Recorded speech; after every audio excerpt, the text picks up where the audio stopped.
verses on the board? 24. Would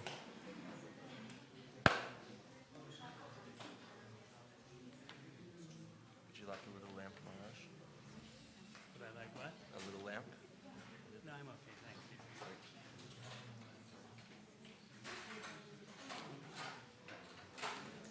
Thank you for the nice class.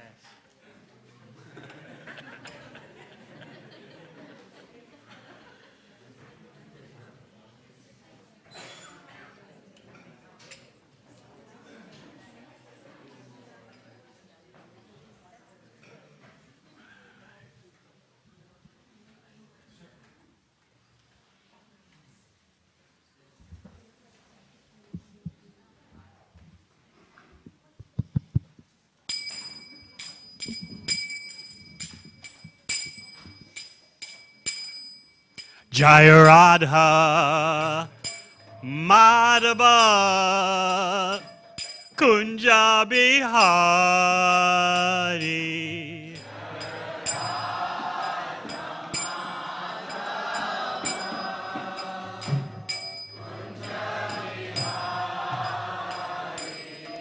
Jaya Radha Madhava Kunja Bihari.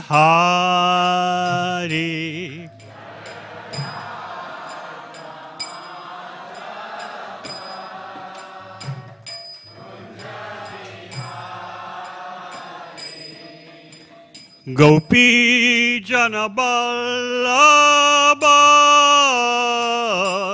Giridvaradhari.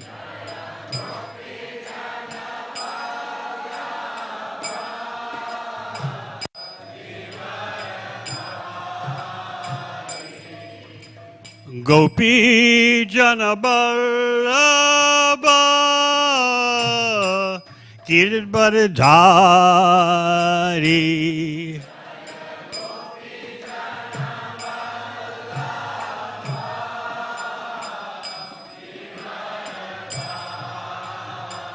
Yashoda Nandana Braja Janaranjana.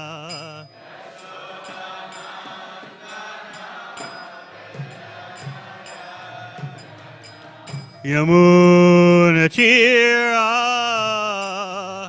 Vanachari.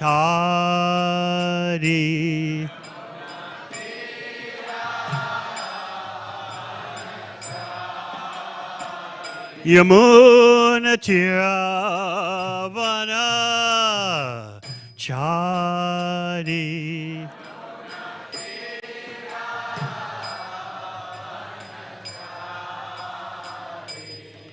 Jaya Radha Madhava Kunja Bihari.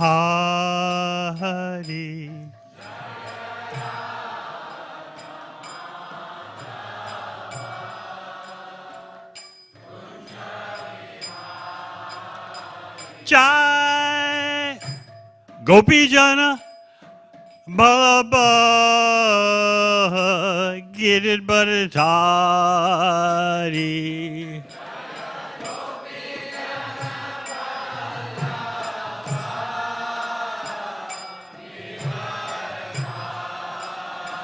Jai Gopi Jana Ballabha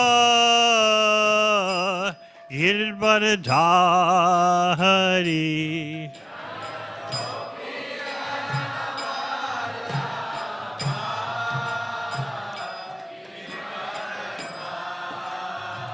Yashoda Nandana Braja Janaranjana.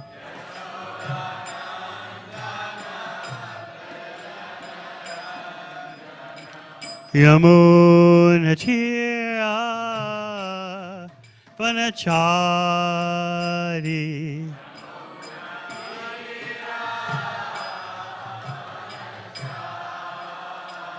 Yamuna Tira Vanachari.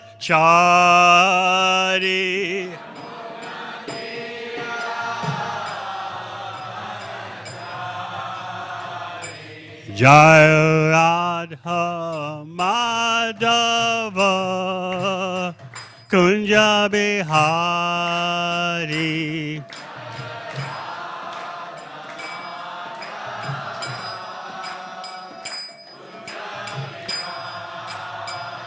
Hare Krishna, Hare Krishna, Krishna Krishna, Hare Hare, Hare Rama, Hare Rama, Rama Rama, Hare Hare.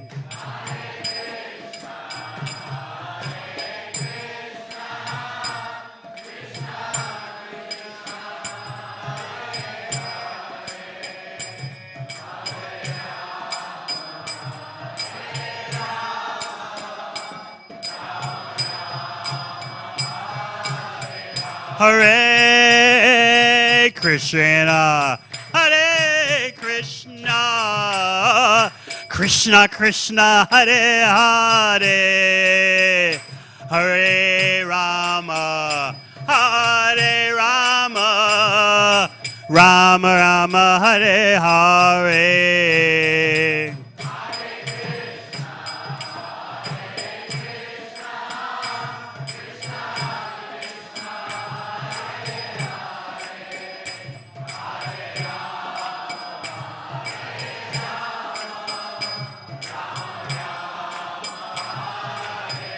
Hare Krishna, Hare Krishna, Krishna Krishna, Hare Hare, Hare Rama, Hare Rama, Rama Rama, Hare Hare.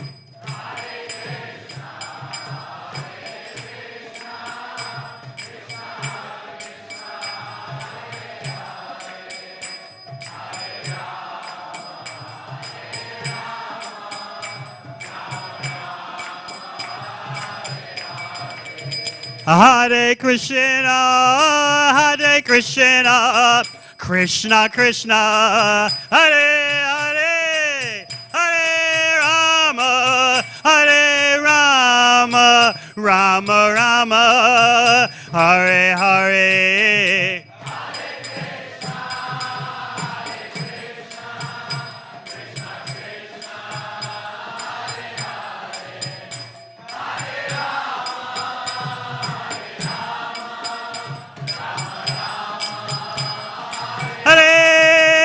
Hare Krishna, Hare Krishna, Krishna Krishna, Hare Hare, Hare Rama, Hare Rama, Rama Rama, Hare Hare.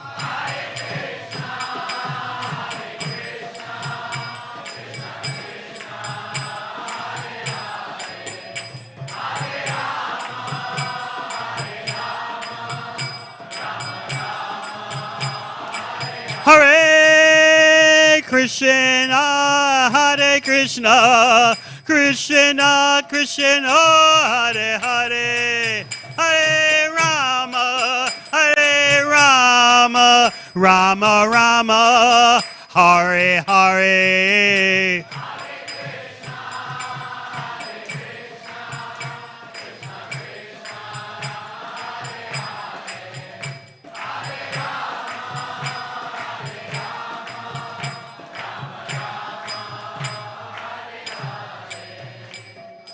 Jai Mr. Pam Sabharajikaya, Stote Śrīmad A.C. Bhaktivedanta, Swami Maharaj, Srila Prabhupada Ki. Jai Mr. Pam Sabharajikaya, Stote Śrīmad Bhakti Siddhanta Saraswati Thakur, Prabhupada Ki. Go Premanande.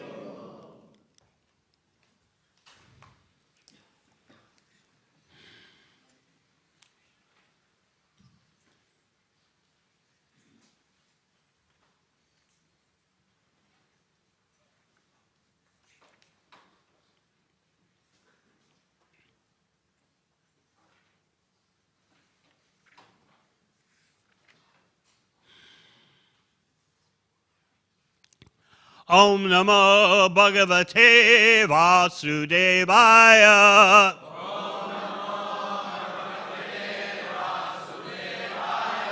Om Namo Bhagavate Vasudevaya.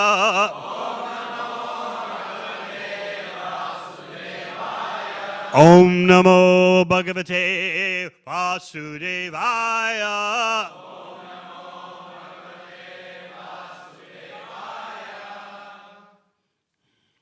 Śrīmad Bhāgavatam 8th Canto, Chapter 20, Text 24. Bali Maharaja surrenders the universe.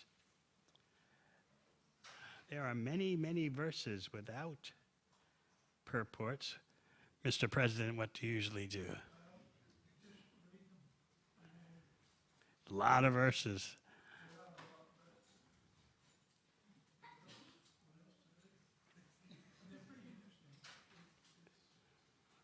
Oh, it's all interesting. It's Śrīmad Bhāgavatam.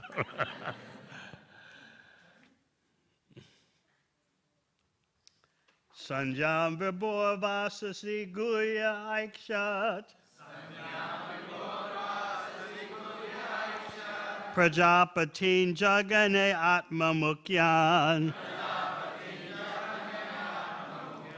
Nabhyam nabakukshashu sapta sindhun. Arukramas yorasi charkshamalam. Sanjam vibhor vasasi guya aikshat. Prajapatin jagane atma mukyan. Nabhyam nabakukshashu sapta sindhu. Urukramasyorasi charkshamalam. Sandhyam vibhor vasasi guya aikshat. Prajapatin jagane atma mukyan. Nabhyam nabhakukshishu sapta sindhun. Urukramasyorasi charkshamalam.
Vaishnavis.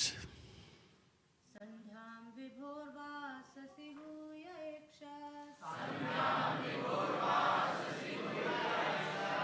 Prajapatin jagane atma mukyan. Nabhyam nabhakukshishu sapta sindhu. Guru kramasyo rasi chakshamala.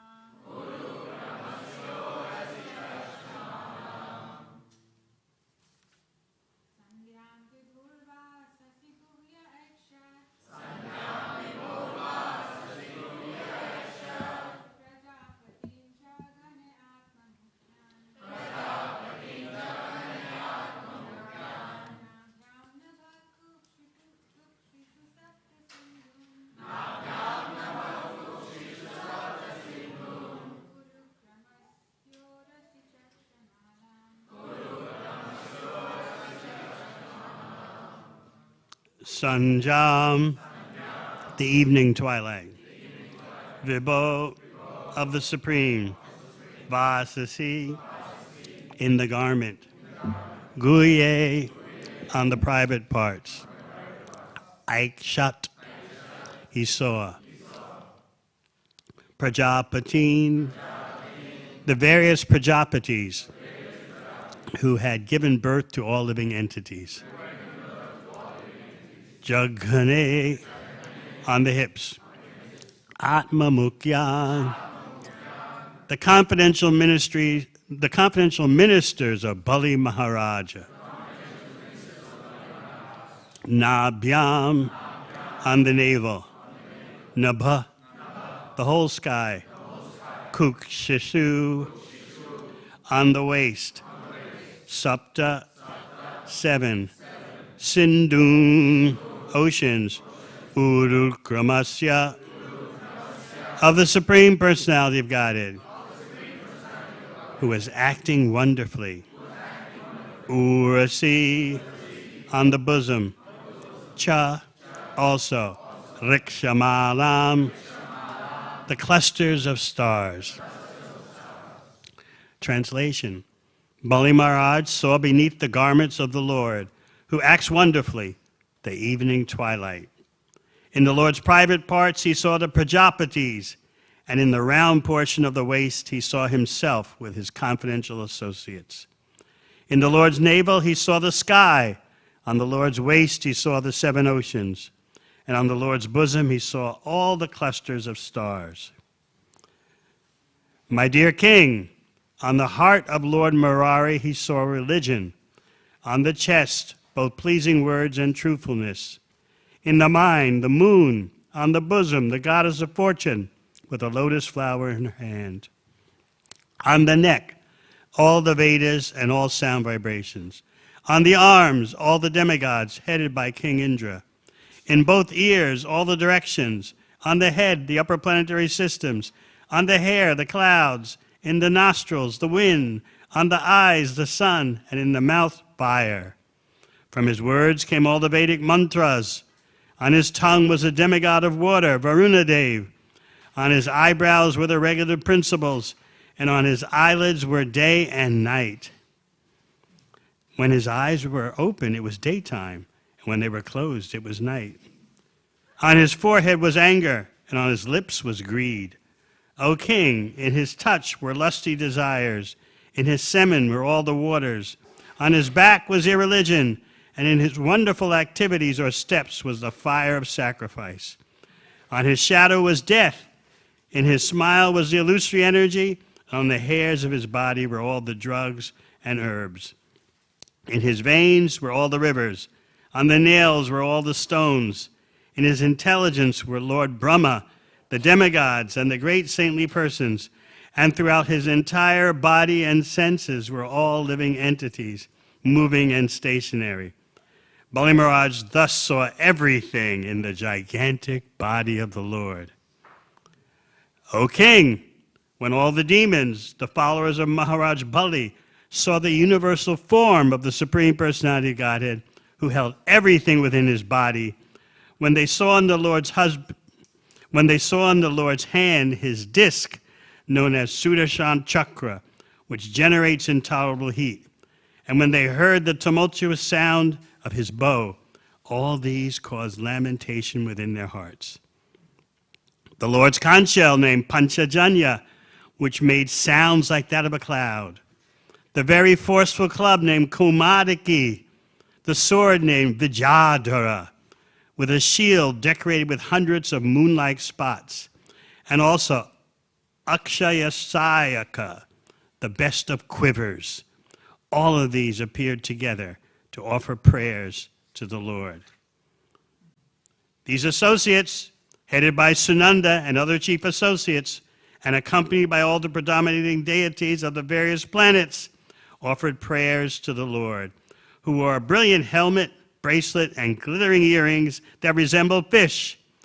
On the Lord's bosom were the lock of hair called Srivatsa, and the transcendental jewel named Kaustubha. He wore a yellow garment covered by a belt, and he was decorated by a flower garland, surrounded by bees. Manifesting himself in this way, O king, the Supreme Personality of Godhead, whose activities are wonderful, covered the entire surface of the earth with one footstep, the sky with his body, and all directions with his arms. Purport. One might argue, since Bali Maharaj promised Vamanadeva only the land occupied by his steps, why did Lord Vamanadeva occupy the sky also? In this regard, Srila Jiva Goswami says that the steps include everything, upward and downward. When one stands up, he certainly occupies certain parts of the sky and certain parts of the earth below his feet. Thus, there was nothing uncommon for the Supreme Personality of Godhead when he occupied the entire sky with his body. Om Jnana Timirandasya Jnananjana Shalakaya Chakshur Militang Yena Tasmai Shri Gurave Namaha. Jai Shri Krishna Chaitanya Prabhu Nityananda Shri Advaita Gadadhara Sivasadi Gaura Bhakta Vrinda. Hare Krishna, Krishna Krishna, Hare Hare, Hare Rama, Rama Rama, Hare Hare. Lord Vamanadeva is now Trivikram, in that from the dwarf Brahmana boy has come the universal form. And as you heard from the purport, Vamanadeva's steps, now as Trivikram, mean that he occupies the space above him, as well as how his arms extend, not just what's under his feet. This universal form is a display that the Supreme Personality of Godhead can manifest and unmanifest. As you know, in Bhagavad Gita, Krishna showed that universal form to Arjuna. He said, this one no one's seen before. So Krishna can produce these visions of universal form at will. Arjuna needed divine vision to see the universal form. Mother Yashoda, however, saw the universal form with her direct eyesight. Krishna was in a difficult situation, it would seem. His cowherd boyfriends, the little boys, had turned him in. They dobbed him into Mother Yashoda because Mother Yashoda told the little cowherd boys, keep an eye on Krishna. And Balaram, you're his elder brother. Especially you, keep an eye on him. And so there's some disagreement or alternative perceptions are possible whether or not Krishna actually ate dirt. Sometimes it's said he pretended to eat dirt. Other times it's said he did eat dirt. In any case, his cowherd boyfriends reported him dutifully to Mother Yashoda, who was upset. Transcendental anxiety. There's also anxiety in the spiritual world, but it all results in Satchidananda, eternity, knowledge, and bliss. We should not be under the Mayavad or impersonal conception that spiritual life means all variegated is wiped out. No, the spiritual world is full of unlimited variety, all perfectly in relation to Krishna. And all the varieties produce the same effect in terms of Satchidananda, eternity, full knowledge, and bliss. Whether it's distress or happiness, anxiety, peacefulness, everything is simply Satchidananda. That's why sometimes we can be a little surprised to hear statements like Srila Bhaktivedanta Saraswati Thakur said, that the happiness of Dwarka stands on the head of the happiness of Ayodhya. The happiness of Ayodhya, going backwards the other way, stands on the head of the happiness of Vaikuntha. So now let's go up. The happiness of Dwarka stands on the head of the happiness of Ayodhya. And the happiness of Braj, Goloka Vrindavan, stands on the head of all other happinesses. But what's more, the distress, the anxiety in Braj stands on the head of all the other happinesses. So not just the happiness in Braj, but also the distress, the anxiety. This is true Advaya Gyan, knowledge of non-duality. True knowledge of non-duality doesn't simply mean monotonous oneness, where all variegatedness is wiped out.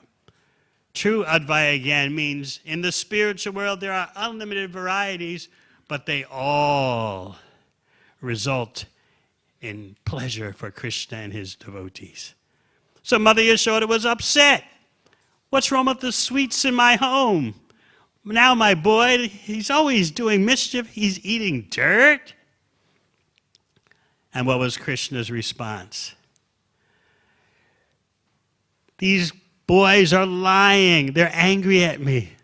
But Mother Yashoda said, look, even your older brother Balaram is saying that too. The Acharyas point out that Krishna could reply, actually, Balaram has a reason to lie. 2 weeks ago, he ate dirt. And to cover up that, he's dobbing me in. But actually, it's Balaram who's at fault. But Mother Yashoda didn't buy it. Krishna, all your friends and Balaram are saying you ate dirt. Krishna says, no, they're lying. This is Krishna imitating the adorable behavior of little children. I'm not lying, you're lying. I didn't steal it, you did. He's doing that to give the residents of Vrindavan such variegated pleasure. So Mother Yashoda had a simple solution. All right, if what you're saying is true, open your mouth. Oh, Krishna obviously had to think quickly. And who can think quicker than Krishna? But he likes it, these challenging situations. It's a chance to demonstrate his love for his devotee and to deepen the devotee's love for him. So Krishna said, all right, I'll open my mouth. He was thinking, the acharyas say, that the dirt, if he had eaten dirt, it would have disappeared in his mouth by now. So acting as a child, he calculated in that way. All right, I might have eaten some dirt, but I'll open my mouth and Mother Yashoda can look in it because I think the dirt has disappeared. That's Krishna in his Balya Leela, his childhood pastimes. But then, Krishna's also thinking as a Supreme Personality of Godhead, I don't want to be punished by my mother. I'll open my mouth and I'll show her something that will totally distract her from thinking that she should punish me. So that's what happened. She thought she was in for an ordinary experience of looking in Krishna's mouth, and Krishna showed her the whole cosmic manifestation. She saw the universal form within his mouth. Lord Brahma says actually the belly. How do you combine the two? Krishna, Mother Yashoda looked through the mouth and could see down in the belly, the universe, cosmic manifestation.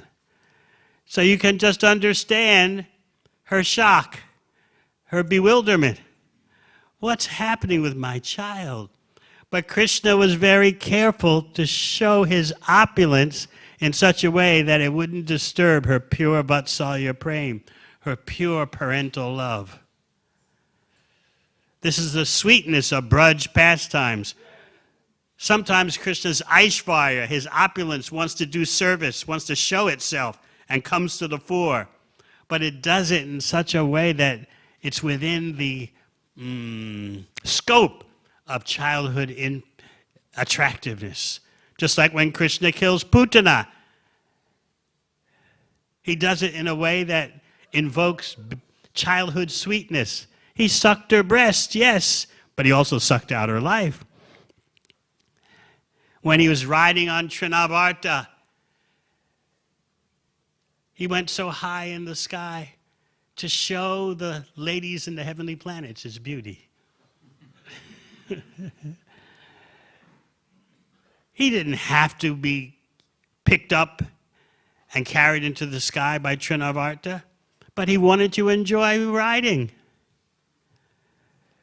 So he arranged the whole pastime that Mother Yashoda would put him down because he became inconceivably heavy. Krishna knew Trinavarta is coming to kidnap me.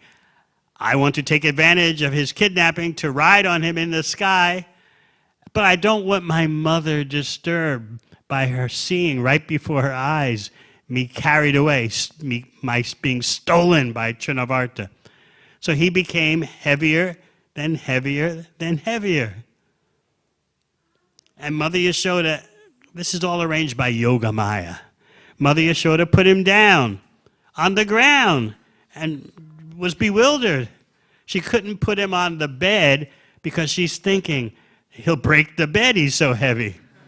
She's taking everything in her simple Mother Yashoda way. So she puts Krishna down on the ground and momentarily goes to take care of some household affairs. In that brief interval of time, Trinavarta came and grabs Krishna and takes him up into the air. Mother Yashoda came back to where she had put Krishna. She came back just a short time later, but Krishna's gone. You can imagine her devastation. She collapsed on the ground, lamenting like a cow that's lost her calf.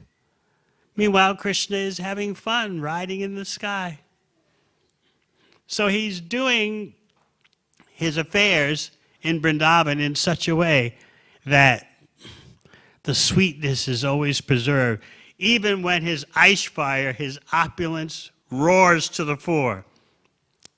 So this is what happened when Mother Yashoda looks in Krishna's mouth. Krishna's Aishvarya Shakti wanted to show something. So it came to the fore, and she saw in Krishna's mouth, down into his belly, the whole universal form. So she does a checklist. What's going on here? Am I dreaming? No, I'm wide awake. Am I being bewildered by Devamrita? The demigods are producing an illusion to bewilder me? No, I'm just a simple woman.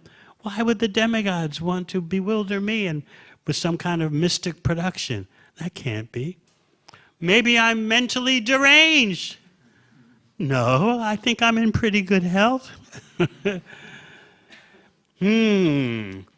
Maybe this is done by my child. After all, Gargarishi said that this child will be like Narayan. Could it be my child is like Narayan? Could it be my child is the Supreme Personality of Godhead? She starts metaphysically speculating. Then she says, no, can't be. He can't be Narayan because when he's hungry and thirsty, he cries. When he doesn't get attention, he throws a temper tantrum. No. Meanwhile, Krishna is thinking, all right, enough of this metaphysical speculation. I want my mother's affection.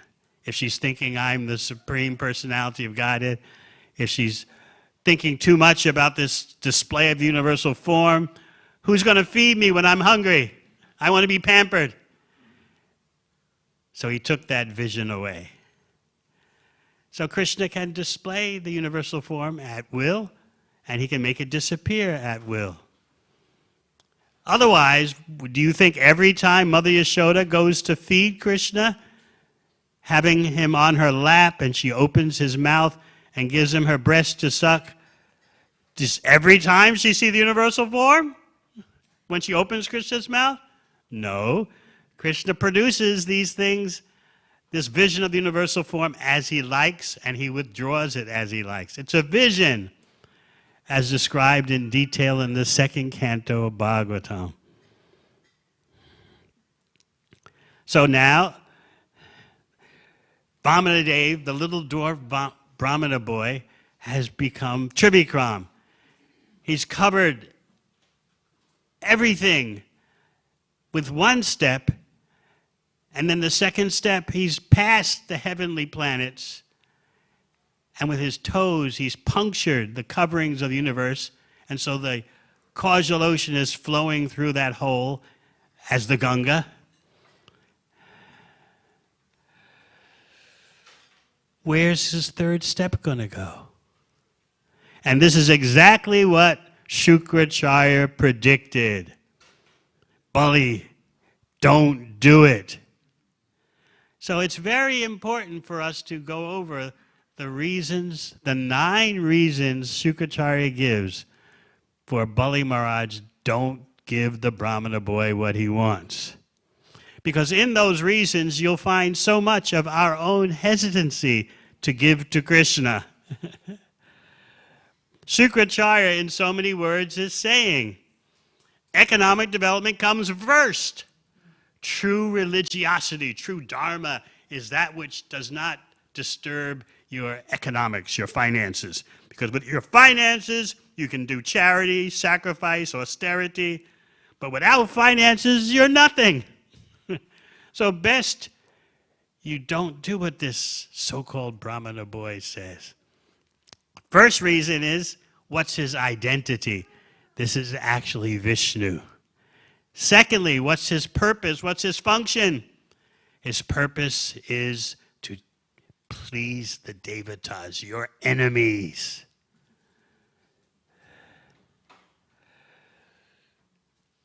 Don't you understand, you fool? You can't give him what you promised. You already made the promise, but still don't follow through. And Shukracharya furthermore says, I'll tell you, he's like a lawyer. I'm going to find a loophole for you. The loophole is that you made a promise, but you didn't say Om first. So because you didn't say Om first, you can break your promise, you see? Anyway, he said, a little lying in this world is always necessary.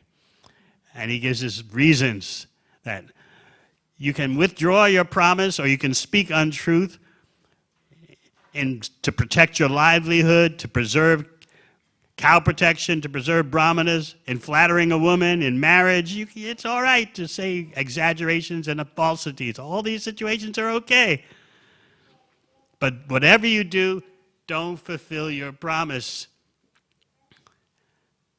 to this Brahmana boy because he's actually Vishnu.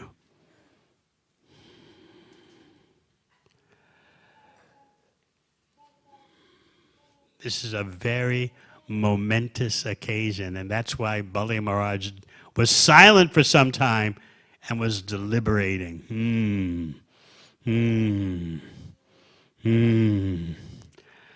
I have a guru who says, don't serve Vishnu. What kind of spiritual master is this? Now, one more reason Shukracharya gives is that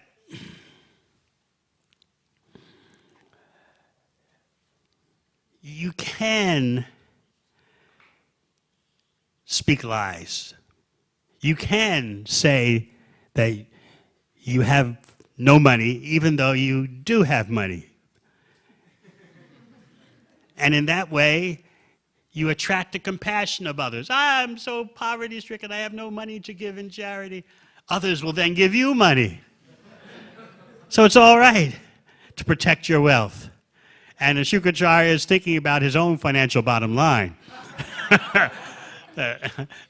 I'm dependent on donations from my family. Not only me, but my whole family is dependent on donations from Bali Maharaj. So if he gives everything to Vishnu, my family will economically suffer. So Shukracharya is a priest, yet he's thinking like that. Now, why did Krishna as Vamanadeva go through all this Leela for the sake of dealing with Bali Maharaj. Bali Maharaj knew, actually, this is the Supreme Personality of Godhead. But he also knew that the Lord wants to enjoy a loving exchange with me. So I'll go along with it. But at the same time, Bali Maharaj, as Bali Daitya in charge of the demons, he has to think what his constituency, what his voters are thinking. The demons rely on me for their support. So I can't just give in to Vamanadeva and give him everything without some pastime. And so we'll talk tomorrow how Bali Maharaj seems to agree partially with Shukracharya, but then turns the corner and comes to another conclusion. He partially seems to agree because he doesn't want the demons to be too enraged. He wants the demons to think that Bali he really had to think about it. When from the very beginning, Bali Maharaj is ready to give everything to Vamanadeva, but he said, all right, the Lord wants a bit of drama. I'll participate in the drama. Also, my supporters, they don't understand about how immediately I wanted to give everything to Vishnu out of love. They don't understand that. So I'll have a bit of dialogue, a little bit of suspense, just to prolong the situation, so that my demoniac fellows don't think I'm I'm just a complete religious fanatic. So, think about the reasons Shukracharya gave and how this is still present today. First comes your finances. Don't ever do anything that jeopardizes your finances. Never tell anyone how much money you have. Attract their compassion by saying, I've got nothing. But here's the morality. Don't do that all the time. Don't play that card all the time. But sometimes it's necessary. And in this situation, when this dwarf Brahmana boy, who's actually Vishnu, when he's asking for 3 steps of land, don't do it. You're going to go to hell. Why? Because you will not be able to fulfill your promise. So better, since you can't fulfill your promise, better to break your promise by just keeping everything and enjoying in this life. Now you may say, well, if I break my promise, I'll go to hell. But if I keep my promise, I'll still go to hell because I don't have enough for 3 steps of land taken by Vamanadeva. So Shukracharya says, look, either way, you're going to go to hell. Whether you keep your promise or not. But at least if you don't keep your promise, you get to enjoy in this life, and they go to hell.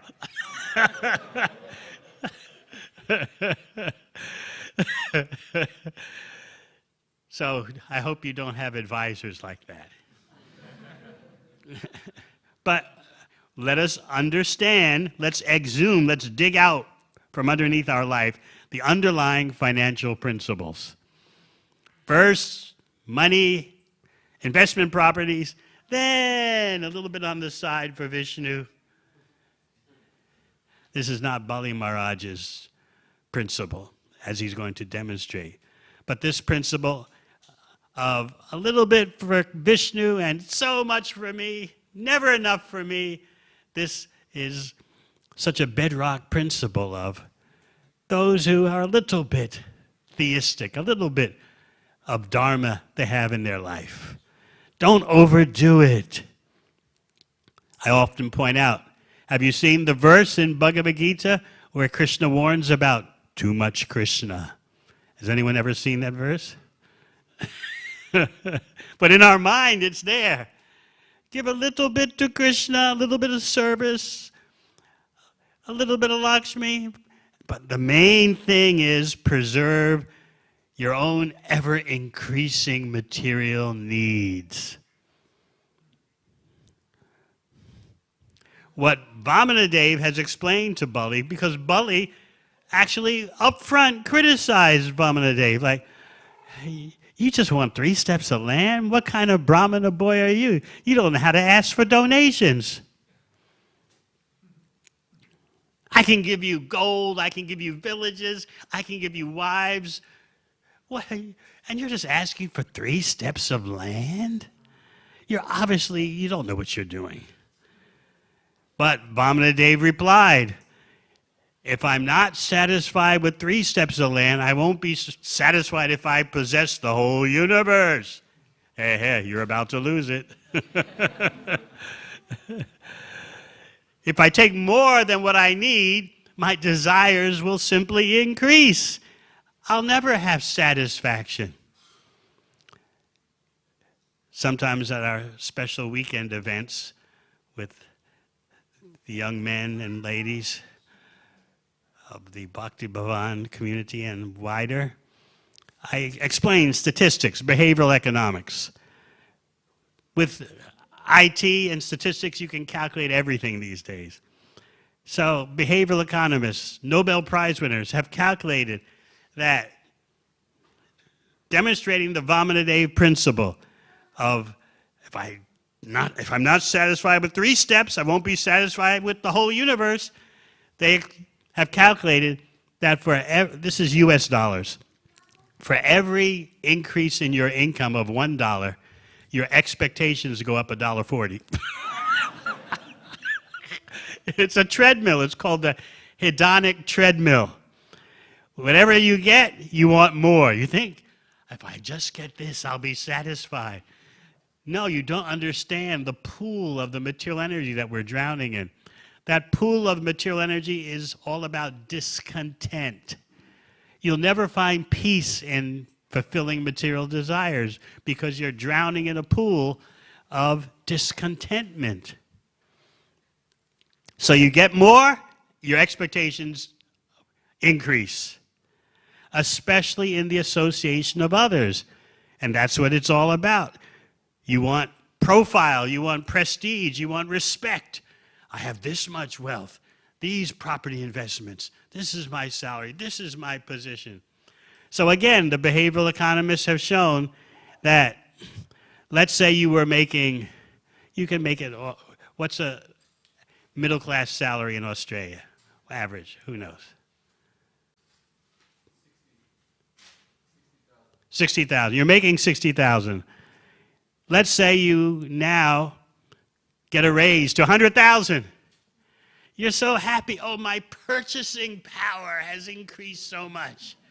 The more purchasing power you have, the more options are at your beck and call. That means success in life. Purchasing power leads to more options. And it all results in more comfort and more security in an uncomfortable, insecure world.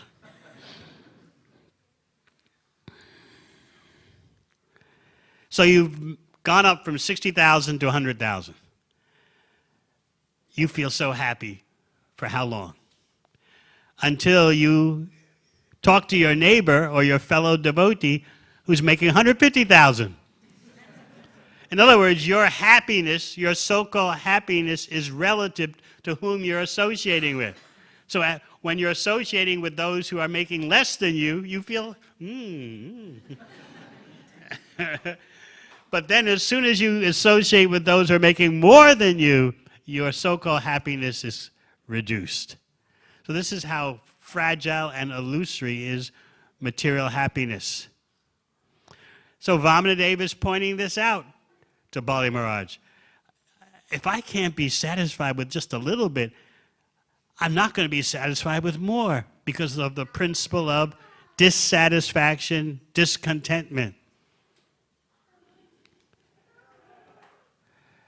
But Bali Maharaj says, all right, you're inexperienced, you don't know what you're doing, take whatever you want. And Bali Maharaj picks up his water pot. That's a symbolic gesture that I've taken up my water pot. That means it's a done deal. You can have you're a tiny boy, you'll have tiny steps. And that's when Shukracharya interferes. Stop! Just wait a minute here. You're endangering your family livelihood. you're going to lose everything. You're dealing with Hare. That word usually can strike terror into even devotees' hearts. Hare, Hare. He takes everything away. How to deal with Govinda and not Hare.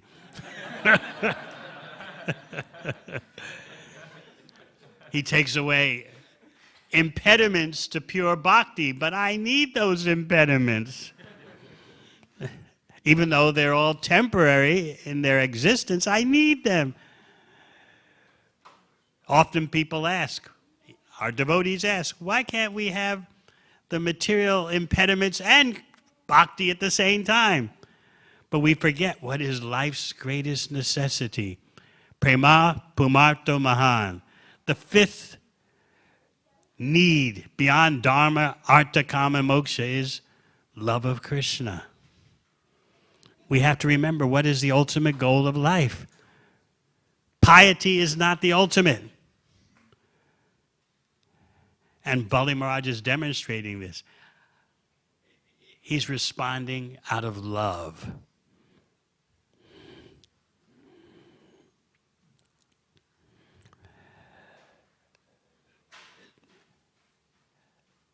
So Bali Maharaj, he's taken up his water pot. Now you can take your 3 steps. But Shukracharya is warning, those 3 steps are taken by Hare. He takes everything away. Shukracharya obviously is not thinking about the upper level, shall we say, meaning of Hare. Yes, he takes away your material impediments to bhakti and gives you ecstatic love because he's taken away your material mind.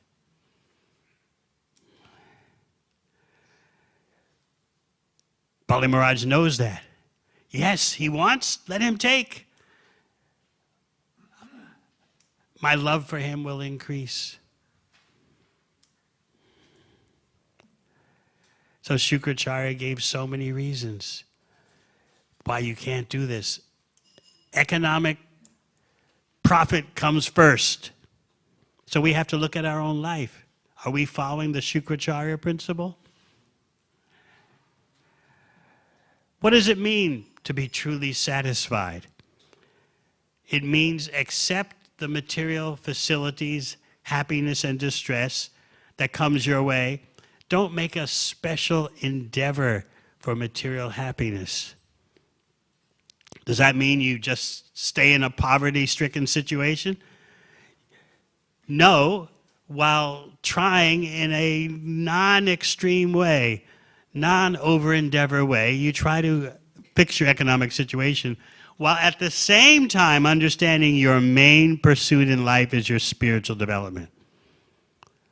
So when do you know when something is an over-endeavor? Investment, cryptocurrency, this, that, the other, whatever you're doing. Working a second job, working a third job. When do you know it's too much? When your spiritual life is affected. So this Vamanadeva principle doesn't mean to be lazy. It means know when you're overdoing it. And how do you judge? When your spiritual life is negatively affected. So try to be as comfortable and secure as you can in an uncomfortable and insecure world. But remember, your main necessity is love of Krishna. Prema pramarto mahan. So Shukracharya is arguing on the bodily platform. And Shukracharya, as we said, is worried about his own wealth. Where are my donations going to come from if Vishnu takes everything away from Bali Maharaj? So the situation becomes so pressurized for Shukracharya that, as we said, he has to play lawyer and come up with some loophole. You didn't say Om before your promise. According to, and he quotes some remote Shastra. This is what you're paying me for, Bali. Don't worry, I'll protect your money. Some remote Shastra, Shukracharya quotes that a promise can be broken if it's not preceded by Om. But that's a loophole, but the foundational principle that Shukracharya is offering is one that we all can be affected by. Money comes first. Economic development first, and then try to fit into the picture some bhakti. That's the Shukracharya principle that we have to be aware of. Whereas Bali Maharaj, hearing the instruction of Vamanadeva, knows spiritual development comes first. So tomorrow we will hear about Bali Maharaj's countering of Shukracharya's 9 objections. He doesn't have to say all that. Bali doesn't have to say all that. But he's speaking for the benefit of a wider audience. And he also doesn't want his fellow demons, as we said, to think that I just caved into Vishnu so easily. Although from the very moment Bali Maharaj saw Vamanadeva, he wanted to give everything. But he's thinking, my Lord wants to enjoy pastimes. Let's go through it. Hare Krishna. Any questions? Comments? Yes, Aniruddha Prabhu.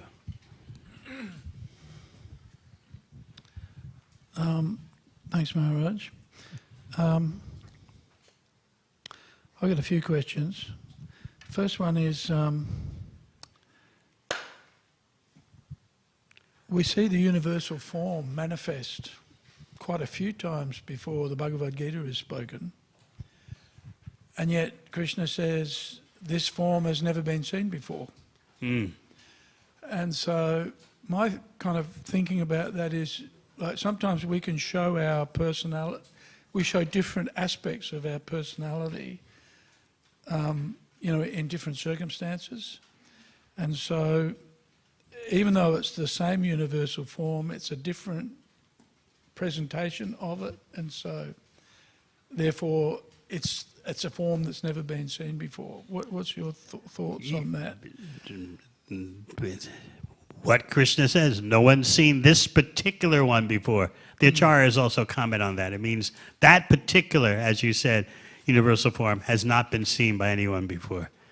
Now, Mother Yashoda, seeing the universal form in Krishna's belly, as we said, went through a whole analysis in her simple motherly way, and then was about to conclude, is my son the Supreme Personality of Godhead? And then, no, we all know he's a little child. So Krishna, with his pastime energy, didn't allow her to dwell on this point too long. Who is he? Who is my child? He thought, who will feed me when I'm hungry? Who will pamper me? So Mother Yashoda concluded, whatever he is, he's my child and I need to feed him.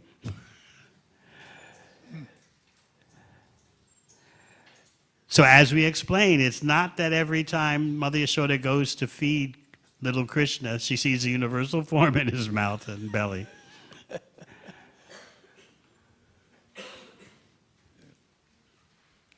Krishna wanted to show the residents of Vrindavan, I'm not an ordinary child being attacked by demons. Look at this. But he only produced such a demonstration, such a manifestation to a certain point. He's always, as Bhaktivedanta, he's always keeping an eye on the sweetness of the pastime. He doesn't want that sweetness to in any way be jeopardized. Because that's the way in Vrindavan. The sweetness always triumphs. Even sometimes when Krishna's Aishvarya, his opulence, makes a breakthrough. Anything else? Yes.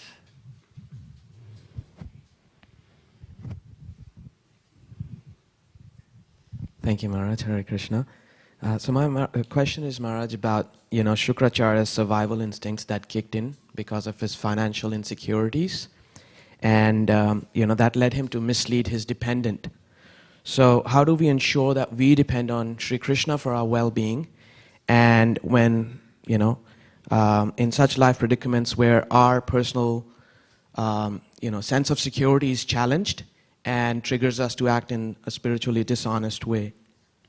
I was just reading a verse this morning by Shukracharya Swami for the second canto. Atta kavir namasu yavadatra syat apramato vivasaya buddhi. If you're truly intelligent while living in this world of names, the material world is basic substances combining and permutating in various ways. So it's a world of names. So if you're truly a kavi, intelligent, you will not become mad by pursuing material goals in the world of names. Vyavasaya buddhi, your intelligence will be fixed.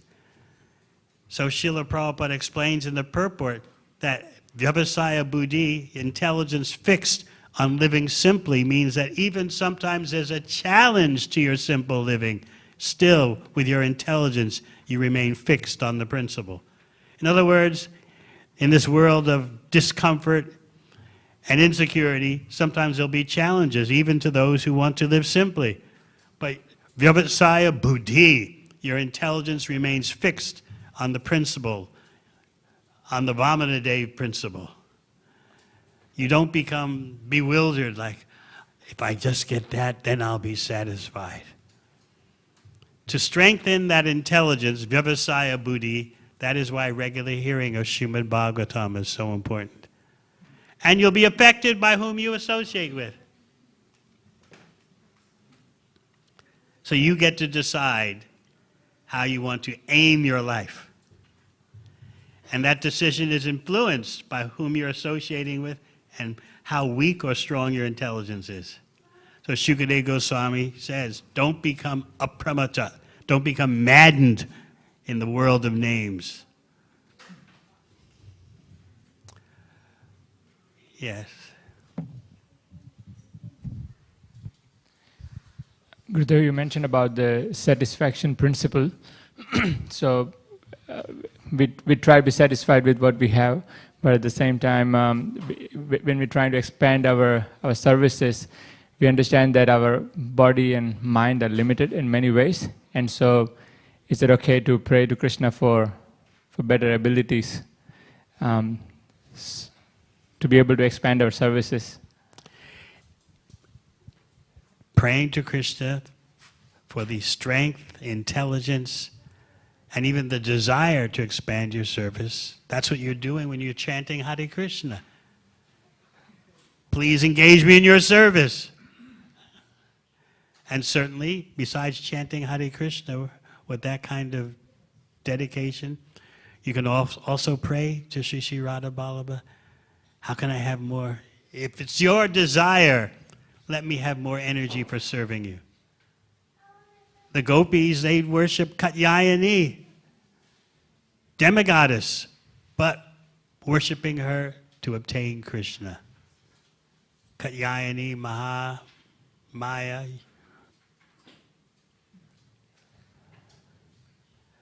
So certainly you can pray for whatever will help your service to be better. That's bhakti.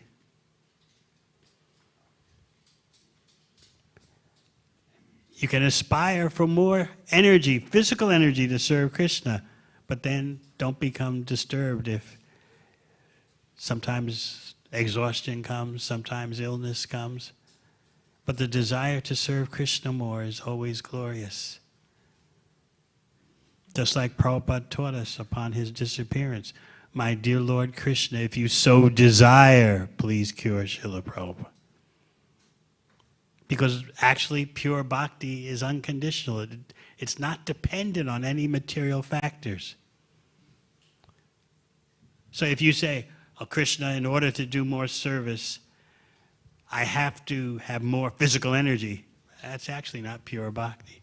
You can say, for the sake of your service, if you so desire, give me more energy. But I know that right now, there are no impediments to my doing some kind of service, please help me to see that. That's pure bhakti. Pure bhakti is totally independent of material factors. How we can practice that takes some divine inspiration. You might say, well, look at this person. They're totally sick, no physical energy. How can they do devotional service?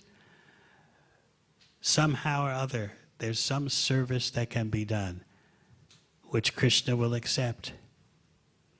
So the overriding principle is, pure bhakti is independent of any material circumstances, material situations. This is the real platform of life. That's why in the 11th canto, there's one verse that says, pure devotional service is so inconceivably extraordinary that it benefits those who try to practice it, or even those who just accept it, that yes, that's the way to go, even though I'm not there. They become benefited. Those who hear about it, those who glorify the pure devotional service of others, everyone, not just the ones who do it, not just the pure devotees who do pure devotional service, but even the ones who hear about it and appreciate it, they're also benefited. Hare Krishna. All right, say it. I'll say it for you, okay? Thank you for the nice class. Thank you, Maharaj. Thank you, Maharaj, for giving us such a nice class today. You mentioned how with our increase to our, when we find out our increase to our income, the expectation and our desire folds up to many levels. It goes up. But Are you a working lady now? You're worried about your income? so I'd like to ask how do we differentiate between the genuine needs and desires? Because we see the mind both has the good desires and the bad desires. So how can we focus so that the bad desires don't come and the good spiritual desires come stronger? We do like you. We always hear Śrīmad Bhāgavatam. And we take guidance from others. That's one of the great opulences of the Melbourne Mahaprabhu Mandir community. Guidance is real wealth. I always point out that. So many senior devotees, so many mentors, counselors. The more guidance you have in your life, the more wealthy you are. Then you'll be able to handle by hearing from those who are more developed in their bhakti. Nah, working another job just so you can have an investment property, nah, I don't think that's going to work for you. Or, yes, you've got the bandwidth, you've got the headspace to try to make another $1 billion. Go for it. It goes both ways. Some people, some devotees can make a lot of money without it affecting their spiritual life. Others, they just try a little bit to increase their income, and their japa is put aside, they're in such anxiety. So everything is dependent on individual situations.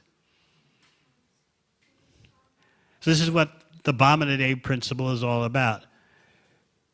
Don't try for anything that has a negative effect on your spiritual life. That's different for different persons.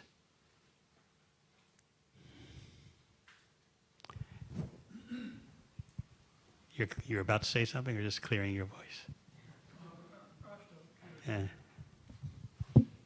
Hare Krishna Maharaj. Maharaj, my question is a little bit close to what Dvij Prabhu just asked. So his question was can we pray for the ability to be able to do better service?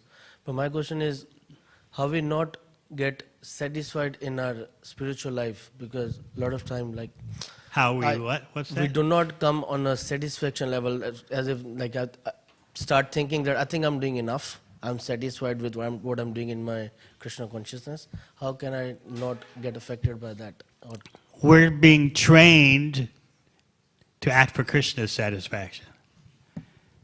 So you can always, if you desire that level of bhakti, always tell yourself, I think I'm satisfied, but what about Krishna? And that way you'll be protected from such a syndrome.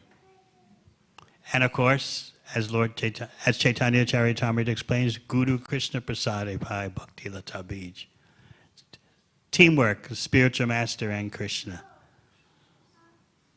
Therefore, Bhaktivedanta Thakur says, I'm running after the devotee shouting Krishna, Krishna. He doesn't say I'm running after Krishna directly.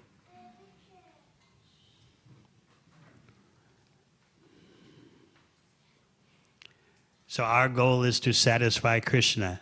As Prabhupada said in that famous talk he gave right here in Melbourne, if you're always acting on the platform of what is for Krishna's enjoyment, then you're not living in Melbourne, you're living in Vrindavan.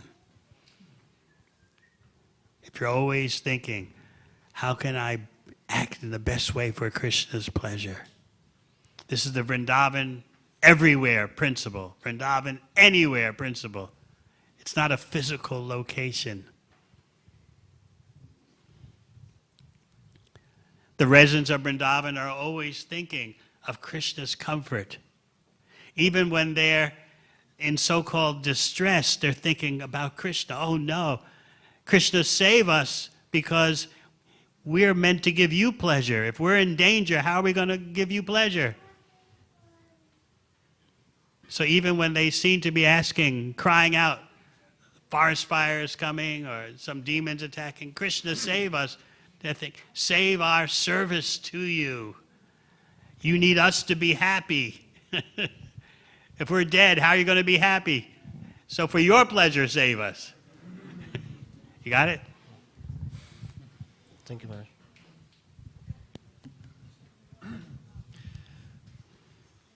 It's interesting that Ali Maharaj was successful because he served the Brahmanas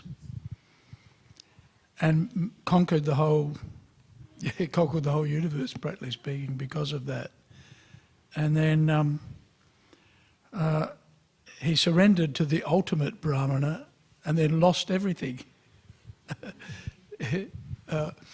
And so displeased Shukracharya, but ended up pleasing Bali Maharaj despite the fact that he lost everything materially. And so there's an interesting characteristic in the Vaishnavas where they don't mind giving up material things so long as Krishna's being pleased. And they, even if they've lost everything materially, they're happy to be with Krishna. So just wondering, what's there's a qualification there, or there's a characteristic in the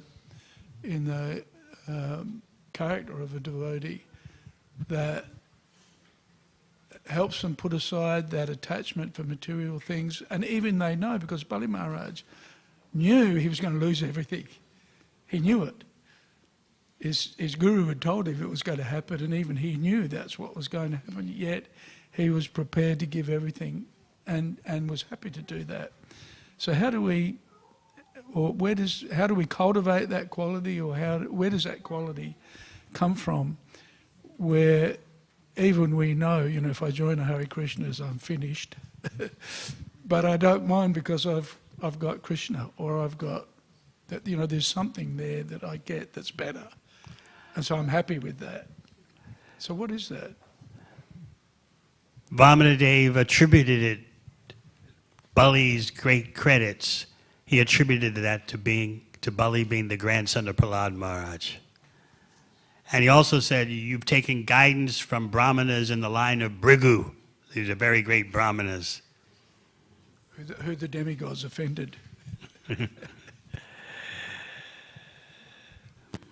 So Bali Maharaj had an illustrious grandfather, Prahlad Maharaj, and his father also, Virochan. The demigods came to Virochan, Bali's father, disguised as brahmanas, and they asked him for charity. Can you give us the remaining duration of your life? And Maharaj Rochana said, sure, no problem. So Vamanadeva is pointing out, you're such a glorious family line. There's no wonder that you're offering to give me everything in charity. Of course, Bali Maharaj's real reason for offering charity, such charity of everything, as you say, is out of love. My Lord has come in this way as a dwarf Brahmana boy to enjoy pastimes with me. Okay, I'll get into it. I'll go along with it. From the very beginning, Bali Maharaj was ready to give everything, but just for the sake of a pastime. And so Vamanadeva could give his teachings. Bali Maharaj seemed to draw it out, make the whole process longer. But he immediately wanted to give everything. That's out of his pure love. So remember, he's the grandson of Prahlad Maharaj. And let's not forget, he gave everything. He lost the whole universe. Just think of our material attachments and how attached you would be if you possessed the whole universe and then you lose it.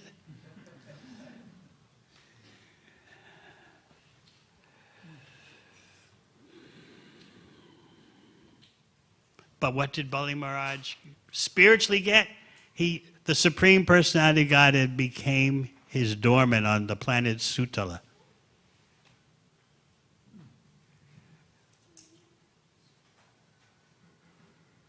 And so, of course, Bali Maharaj is one of the 12 Mahajans. He demonstrates the devotional principle of surrendering everything. Even, it's described in the Shastra that Durvasa Muni went to Sutala in order to get Bali Maharaj to come to Mathura to deal with some demons. And Bali Maharaj, he went to get Lord Vamanadeva from Sutala to come and deal with some demons. And Bali Maharaj said, nope, he's not going anywhere. He stays with me.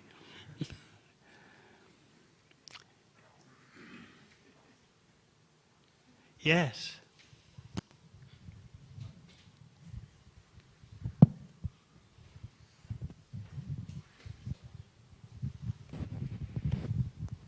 Thank you, Maharaj, for the class. This is a question by one of the devotee who's listening online. That hearing is one of the ways to acquire knowledge. It is also one of the 9 processes of devotional service. When can I consider that hearing lectures is not just about acquiring knowledge, but also an act of devotional service? Because Srila Prabhupada writes, he can be served simply by hearing. He can be served simply by chanting or reading about his activities. He can be served simply by adoring him and accepting him. What's the last? So basically, he wants to understand hearing is one of the ways of acquiring knowledge. But when can I understand hearing is not just about acquiring knowledge, but also act of devotional service? When you understand that hearing about Krishna means the presence of Krishna. Same with chanting japa. You're associating directly with Krishna. When you're hearing Bhagavatam, you're associating directly with Krishna. When you're hearing talks about Krishna, you're associating directly with Krishna. That's the realization we aspire for. Rather than just hearing and chanting as some mechanical activity done in order to get a certain result. You have the result right there. Krishna is right there in this sound vibration. That's real hearing. Hare Krishna. Thank you very much.